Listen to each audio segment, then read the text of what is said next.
Okay, so what's up, guys? Welcome back. This is Rob. This is still Rule of Two Review. And as you can see, I've decided to continue and go ahead and make at least one more video using the vlog, filming my face format, which I kind of said in the last video, updating the status of the website and all my hardware and stuff was something that I didn't know if I was going to do. But through that video, I actually received, some pretty positive feedback overall. Not a whole lot of feedback, but it was all positive. I really appreciated hearing everyone's kind words. No one said, get your face off the damn screen, don't want to see any of that stuff. That was really, really nice. So that was very cool. And honestly, there's just more stuff I want to keep talking about. I've been going through withdrawals the last couple days, not being able to make videos because of my hardware issues.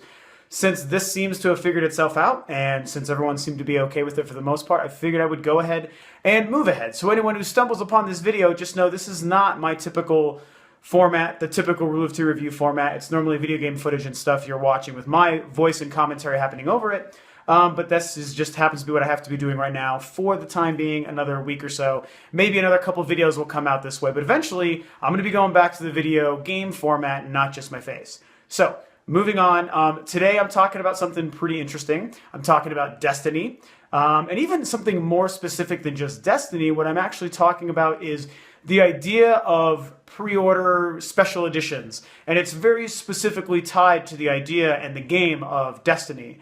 I should preface the conversation with the fact that I am extremely excited for Destiny. I only have good things to say about the game, my hype for it, I should say, and the fact that I think it looks great. I can't wait to play it. That game in and of itself, combined with the white PlayStation 4 bundle that was announced at E3, helped convince me to pick up the PS4. That is finally the time that I was like, okay, I know that I'm going to need to own a PS4 pretty soon. And I saw that white one, and I saw it bundled with a game I knew I wanted and wasn't sure which platform I was going to play it for, and bam, that was it. That totally, completely sold me on everything PlayStation and everything Destiny.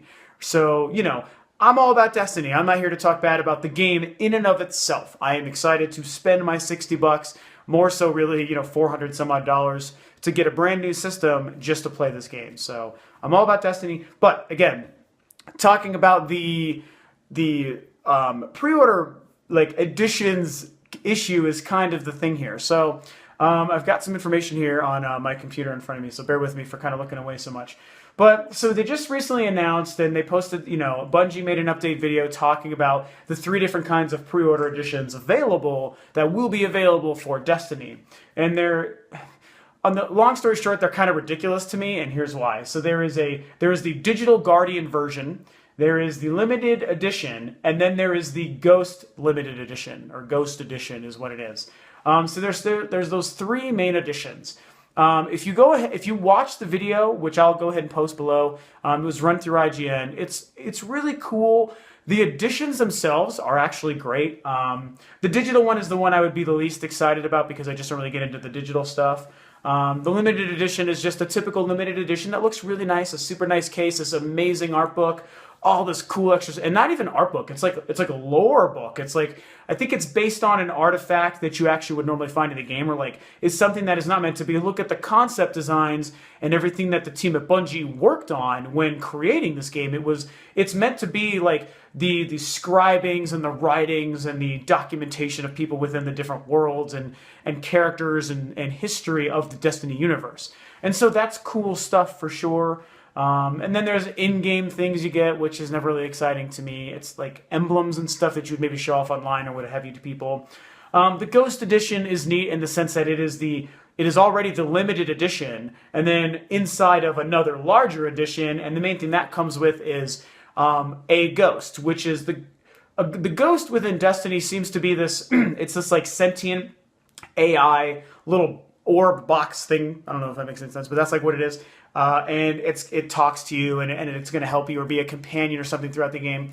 Seems to me to be oddly reminiscent of Guilty Spark from the first Halo game, who actually came back in some other Halo stories, and Guilty Spark was great. And the ghost could be cool, and so you get this ghost in the Ghost Edition, like this created thing that lights up and talks to you and interacts with the world around you and stuff in this really nice case. So it's pretty cool. That thing has to be between $100 and $200, probably $150. Whereas the other 2 versions are probably between $60 and $100 themselves. So So what I'm trying to talk about, and this conversation that this is sparking in me, is not the fact that I don't think Destiny looks good, because obviously we established I think it looks great. And it's not the fact that the individual pre-order editions, these special editions, are in and of themselves pretty cool. But really the problem I have is that Destiny is an unproven game, and what we know is going to hopefully become an unproven franchise. And that just doesn't sit the best with me. Because I just think it's a little, I guess I want to say it's kind of presumptive of the studios and the developers of, Activision and Bungie, two huge companies that kind of know they have a surefire hit on their hands. I mean, we all know it. I know it. You know it. They know it. I mean, it's going to be a huge game. It's going to be very successful. Hopefully it's as good as we hope. But even regardless, it's going to sell like crazy, make a lot of money, especially for the first year or so.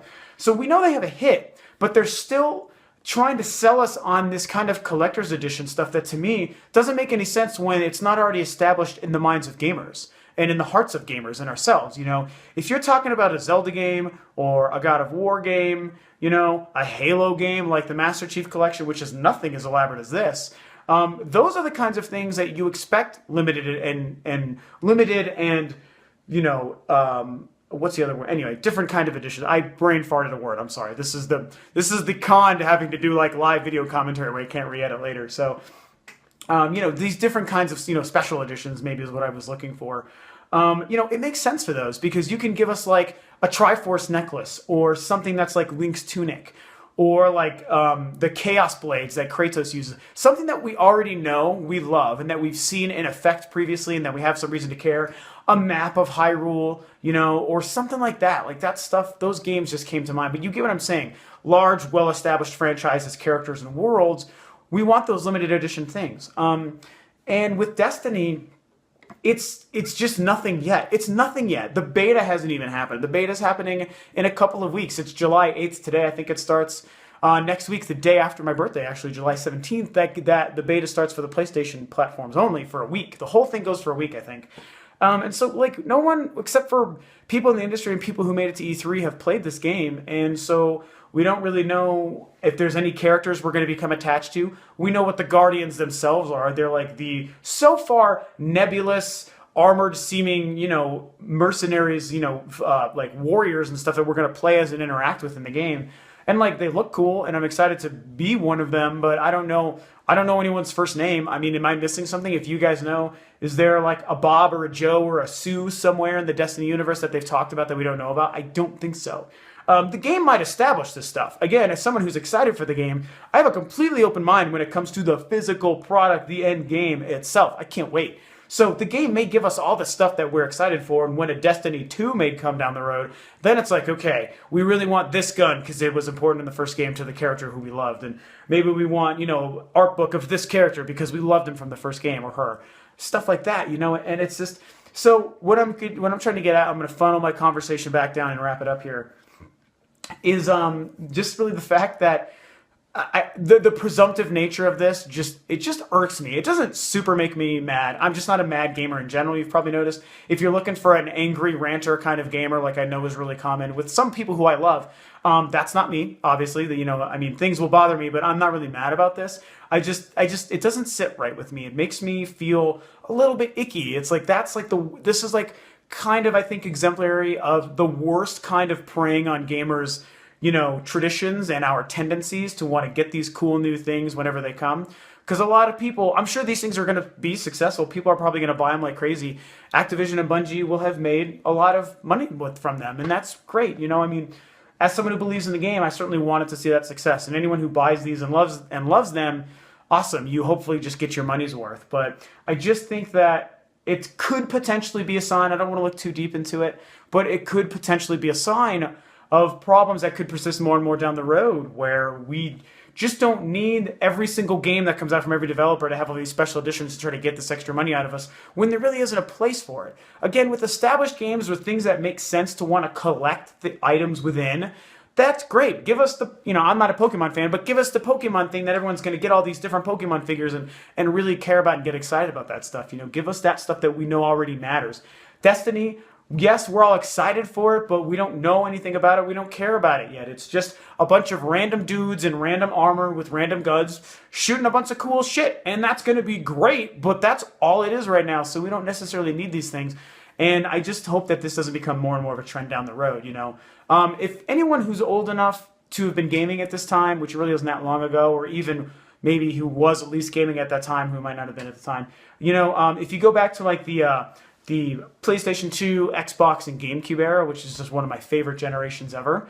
That was an interesting time because games were $50. There really wasn't a special edition kind of trend happening at the time. And I was running a GameStop at that time. So, you know, you can laugh if you like, you know, make fun of GameStop if you don't like them as a company or whatever. But the point is, I was working at the company that at the time really was at the heart of all these gaming trends and interacting with the gamer and knowing all the hardcore sort of trends and interests and the way people were dealing with things.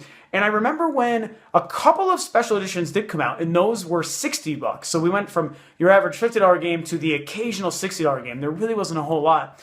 And they were cool, but people near the end of the generation started to realize that, hey, I think that what they're doing is, because the rumors came out too, I think what they're doing is trying to prepare and test the waters for gamers today to see if we're willing to pay $60 for a game instead of $50. And sure enough, what happened when that next generation came out, the 360, Wii, and PS3, games were $60. Well, Wii games weren't, but PS3 and 360 games were $60. So that trend, that first little implementation of the idea was them planting the seed of how much money can we get out of gamers for game releases. And then it became the norm just a generation later. And again, they didn't release that many $60 special editions for game in that generation, but they did a couple. I think maybe like maybe Halo 2, what else? Like maybe one of the Final Fantasies. You know, they really didn't do a lot, but it was enough to realize, hey, we can get more money out of gamers, and then it became the standard, and bam, they were getting on average an extra $10 more out of us for every single game that they were selling.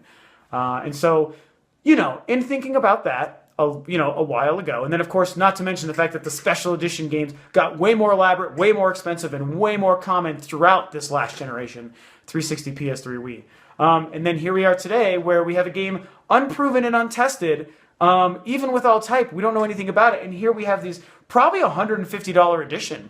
Titanfall did the same thing, by the way. I'm so glad I remembered to bring that up because I wanted to and I almost forgot. Titanfall was the same. There was like a $200 gigantic fucking box of Titanfall.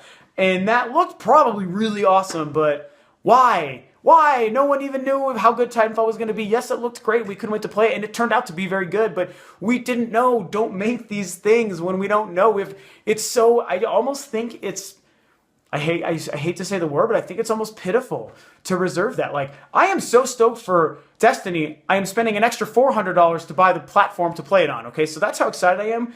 But to spend another $30 to $100 on a special edition of the game, I would feel like an idiot. Like, and I swear to God, I am not calling anyone who has done that already, my viewers, an idiot. You're not an idiot. I would feel that way, though, because it hasn't shown enough to me to warrant that price. So, you know, we'll see how this plays out. I think the additions look certainly cool. I watched this video and I'm like, those look really awesome, but I don't know if I care yet. So I'm sure they're going to be great. Anyone out there who gets them, you know, you should share, you know, what you feel. And, you know, if you think that this is not a big deal, if you think I'm totally crazy bringing it up, if you think it is a big deal, if you agree, if you already have one of these editions pre-ordered, and maybe you want to explain why. I mean, you know, I love the conversation. The more you guys share, the better. So what is it you think? Those are kind of my thoughts so far. I guess we'll see. You know, again, bottom line, most important thing, Destiny, probably going to be kick-ass. Awesome looking game. Can't wait to play it. Glad to have my Destiny and Destiny PS4 edition already pre-ordered and mostly paid for.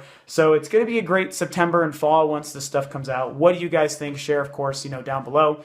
Again, if you just tuned into this video for the first time, you're not normally seeing my face. This is just a temporary thing. You're normally looking at gameplay videos. So I'll reiterate that for however many videos I end up making in this format. But I, of course, appreciate you tuning in. Feel free to subscribe to Rule of Two Review if, in fact, you like what I'm doing. And you can share this video, share any comments or thoughts you have about it below. And that's it. Thanks for tuning in. And, of course, I'll catch you guys next time sometime.